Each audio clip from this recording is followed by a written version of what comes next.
तो जय हिंद, नमस्कार साथियों, मैं मुकेश सर आप सभी का स्वागत करते हैं स्टूडेंट आज के इस धमाकेदार क्लास में। स्टूडेंट अगर आप सभी भी रेलवे आरपीएफ कांस्टेबल 2024 एग्जाम की तैयारी कर रहे हैं तो यकीन माने स्टूडेंट आज के क्लास आप सभी के लिए काफ़ी इंपॉर्टेंट होने वाला है, क्योंकि स्टूडेंट आज की इस क्लास के अंदर हम लोग 3 फरवरी 2019 में पूछे गए सभी प्रश्नों के संग्रह आज की इस क्लास में हम लोग देखने वाले हैं, जो कि जीके का आज का ये क्लास रहने वाला। एंड सारे प्रश्न आप सभी के लिए प्रीवियस क्वेश्चन लिया गया, तो ये आज के क्लास आप सभी के लिए काफ़ी इंपॉर्टेंट हो जाएगा। और आज की इस क्लास में आप सभी को ये देखने को मिलेगा कि आप सभी के पिछले साल कैसे कैसे प्रश्न पूछे गए थे, तो आने वाले आप सभी के एग्जाम में कैसे प्रश्न पूछे जाएंगे। तो चलिए स्टूडेंट आज की इस क्लास को स्टार्ट करते हैं। तो जैसा कि स्टूडेंट आप लोग देख पा रहे हैं कि सारे प्रश्न आप सभी के लिए काफ़ी इंपॉर्टेंट एंड एग्जाम ओरिएंटेड लिया गया, और ये सारे प्रश्न आप सभी के 3 फरवरी 2019 के एग्जाम से लिया गया है, जो कि आप सभी के लिए काफ़ी इंपॉर्टेंट हो जाता है। तो चलिए स्टूडेंट आज की इस क्लास को स्टार्ट करते हैं आप सभी के पहले प्रश्न के साथ कि आप सभी से पहला प्रश्न क्या पूछा जा रहा है। और यहाँ पर मैं आप सभी को बता दूं कि आप सभी के प्रीवियस क्वेश्चन करने का बेनिफिट जो मिलता है कि आप सभी को एक आइडियाज लग पाता है कि आखिर कैसे कैसे प्रश्न एग्जाम में पूछे गए हैं और आने वाले एग्जाम में कैसे प्रश्न पूछे जाएंगे, ठीक है ना। तो जो आप सभी के लिए काफ़ी इंपॉर्टेंट हो जाता है क्लास, ठीक है। पहला प्रश्न पूछा जा रहा है कि निम्नलिखित में से कौन सी थेरवाद बौद्ध धर्म की पवित्र भाषा है। निम्नलिखित में से कौन सी थेरवाद बौद्ध धर्म की पवित्र भाषा है। तो राइट आंसर हो जाएगा आप सभी का ऑप्शन नंबर ए यानी कि पाली हो जाएगा। एंड स्टूडेंट आज की इस क्लास के अंदर मैं आप सभी को ऐसे 5 टॉपिक के ऊपर बात करने वाला हूं। अगर आप सभी ने उस 5 टॉपिक को अच्छे तरीके से कर लिया तो आप सभी को मैं गारंटी देता हूं कि आप सभी के 5 से 6 क्वेश्चन जीके में 100% दोस्तों कंप्लीट हो जाएगा। चलिए अगले प्रश्न को और बात करते हैं। आप सभी का अगला प्रश्न है कि निम्नलिखित में से कौन सा क्षेत्र प्राकृतिक वस्तुओं का उत्पादन करता है। निम्नलिखित में से कौन सा क्षेत्र जो है तो यहाँ पर क्या करता है कि वस्तुओं का उत्पादन करता है। प्राथमिक क्षेत्र, द्वितीय क्षेत्र, तृतीय क्षेत्र या चतुर्थ क्षेत्र।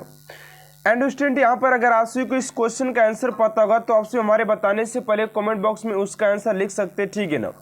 राइट आंसर हो जाएगा इसका प्राथमिक क्षेत्र हो जाएगा। ऑप्शन नंबर ए आप सभी का राइट आंसर हो जाएगा। चलिए अगले प्रश्न को और बात करते हैं। आप सभी का अगला प्रश्न है 3 नंबर कि निम्नलिखित स्वतंत्रता सेनानियों में से कौन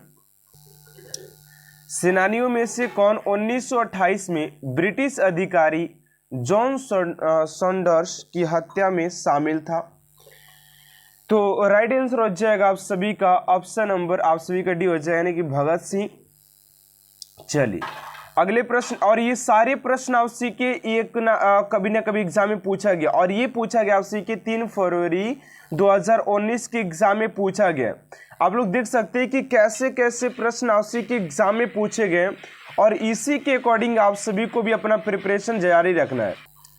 अगला प्रश्न आप सभी का कि निम्नलिखित में से कौन सा खेल ग्रीष्मकालीन ओलंपिक में खेला जाता है।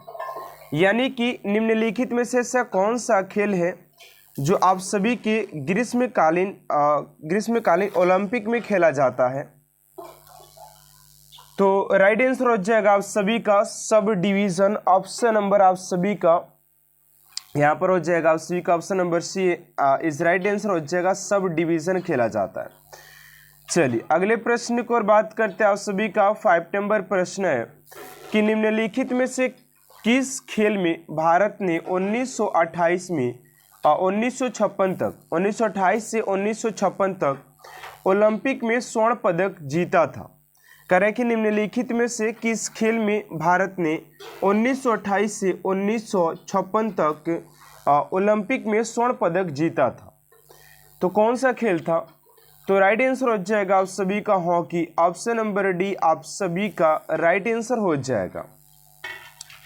चलिए अगले प्रश्न की ओर बात करते हैं स्टूडेंट। उससे पहले आप सभी से एक छोटा सा रिक्वेस्ट है कि अभी तक आपने चैनल को सब्सक्राइब नहीं किए तो प्लीज स्टूडेंट चैनल को सब्सक्राइब कर साथ साथ बेल आइकन को प्रेस कर दीजिएगा ताकि ऐसा मोस्ट इम्पोर्टेंट क्लास स्टूडेंट आप तक सबसे जल्द पहुंचते रहे।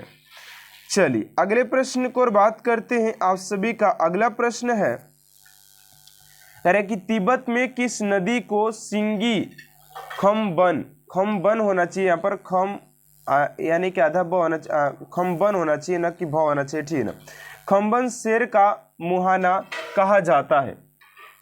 तो राइट आंसर हो जाएगा आप सभी का क्वेश्चन नंबर 6 का ऑप्शन नंबर हो जाएगा डी यानी कि सिंधु हो जाएगा। चलिए अगले प्रश्न की ओर बात करते हैं। आप सभी का 7 नंबर प्रश्न है कि भारत का संविधान बजट को किसके रूप में संदर्भित करता है।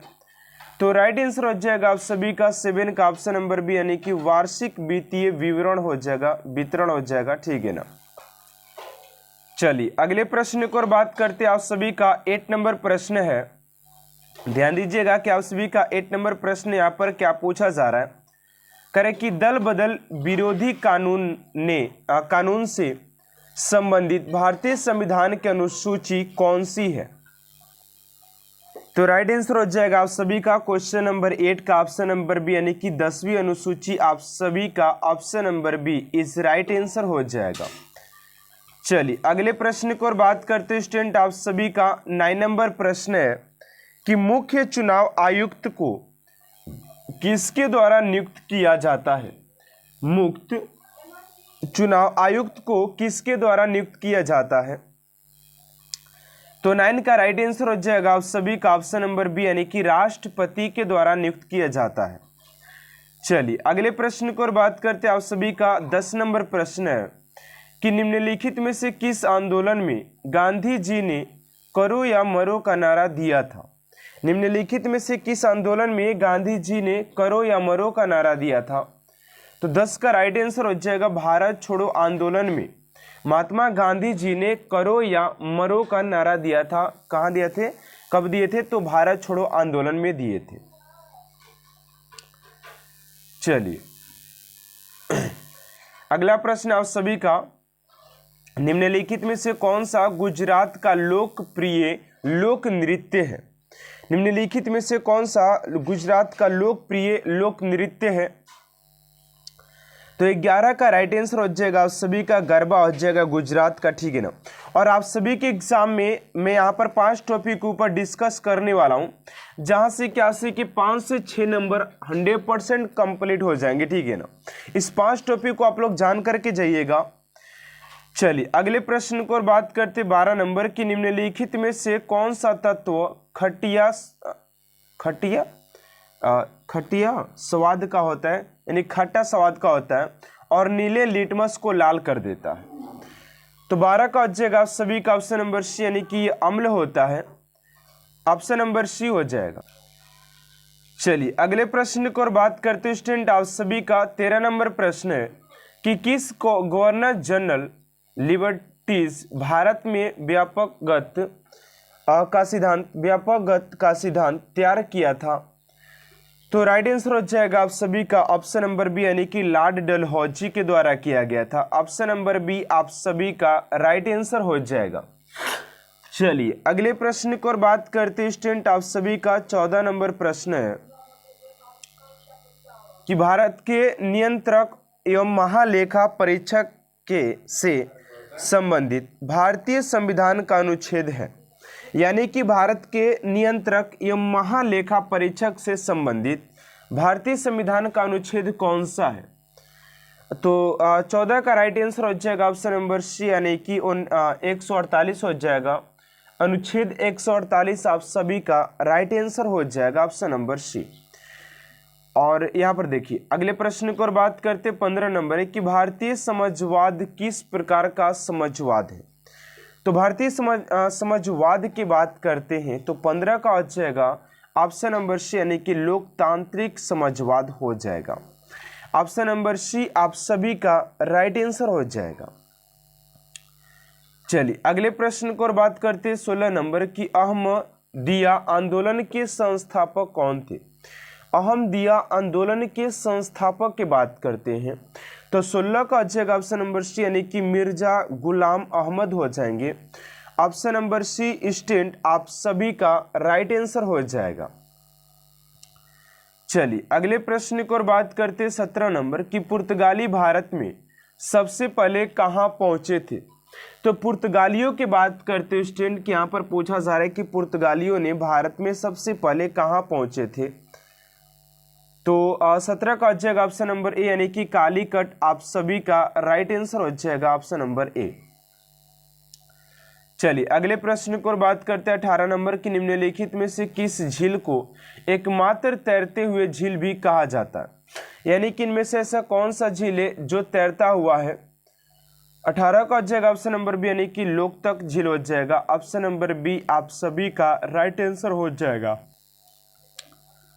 चलिए अगले प्रश्न को बात करते हैं 19 नंबर है कि निम्नलिखित में से कौन सा वर्ष और उससे अधिक आयु वर्ग में साक्षर जनसंख्या के अनुसार को मापता है, अनुपात को मापता है।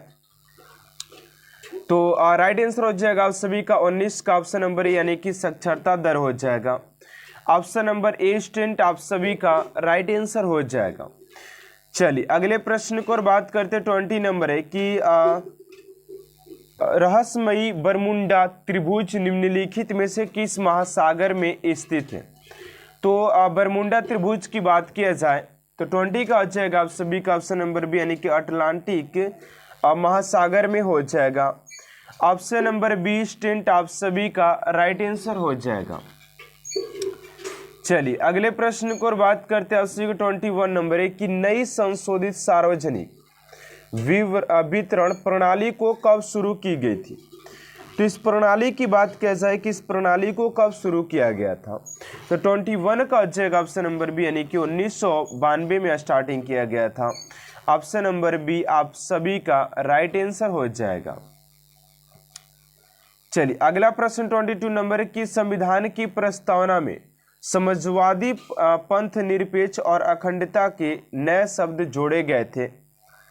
कब जोड़े गए थे। तो 22 का हो जाएगा ऑप्शन नंबर बी यानी कि 42वें संविधान संशोधन 1976 को ऐड किया गया था, यानी इसे जोड़ा गया था।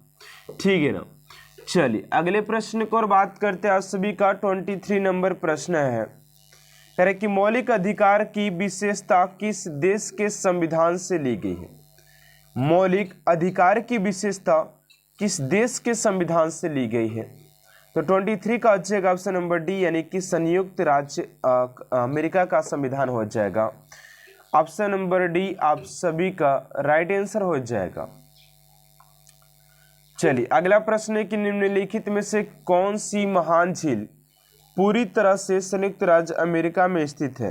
पूरी तरह से संयुक्त राज्य अमेरिका में स्थित है। तो 24 का अच्छा आप सभी का ऑप्शन नंबर हो जाएगा सी यानी कि मिशिगन झील हो जाएगा। Option number C. चलिए अगले प्रश्न को बात करते हैं 25 नंबर की सर्विस शब्द निम्नलिखित में से किस खेल से जुड़ा हुआ है। यानी कि सर्विस शब्द की बात करते किस खेल से जुड़ा हुआ है। तो 25 का हो जाएगा ऑप्शन नंबर सी बैडमिंटन हो जाएगा। ठीक है बैडमिंटन ऑप्शन नंबर सी हो जाएगा। चलिए अगला प्रश्न 26 नंबर की भारत में रेल का आरंभ किस सन में हुआ था। तो भारत में रेल के आरंभ की बात किया जाए तो 26 का हो जाएगा आप सभी का ऑप्शन नंबर बी यानी कि 1853 में। चलिए अगला प्रश्न कि भारत में भारतीय रेल का राष्ट्रीयकरण कब हुआ था। तो ये होता है उसी को 1950 में। चलिए अगला प्रश्न यहाँ पर अगले प्रश्न की ओर बात भी कर लेते हैं कि भारत में सबसे लंबी दूरी तय करने वाली रेल कौन सी है। तो इस क्वेश्चन का राइट आंसर आप सभी को कमेंट बॉक्स में देना है कि क्या हो जाएगा। और दो प्रश्न और है। अगला प्रश्न है कि रेल इंजन के आविष्कारक कौन है। इस क्वेश्चन का भी आंसर आप सभी कमेंट बॉक्स में देना है। एंड आप सभी को यहाँ पर देखिए कि रेलवे बोर्ड की स्थापना कब की गई थी। इस क्वेश्चन का भी राइट आंसर क्या होगा आप सभी को कमेंट बॉक्स में देना है। एंड देखते हैं कितने स्टूडेंट इस क्वेश्चन का राइट आंसर कमेंट बॉक्स में दे पाते हैं। तो आज की इस क्लास को स्टूडेंट यही तक इन करते। आप सभी को क्लास कैसा लगा कमेंट बॉक्स में जरूर बताइएगा। और आप सभी को क्लास कैसा लगा कमेंट बॉक्स में जरूर बताइएगा। अगर अभी तक आपने चैनल को सब्सक्राइब नहीं किए तो प्लीज स्टूडेंट चैनल को सब्सक्राइब कर साथ साथ बेल आइकन को प्रेस कर दीजिएगा ताकि ऐसा मोस्ट इंपोर्टेंट क्लास स्टूडेंट आप तक सबसे जल्द पहुंचते रहे। तो मिलते हैं नेक्स्ट क्लास में student. Thanks for watching my class.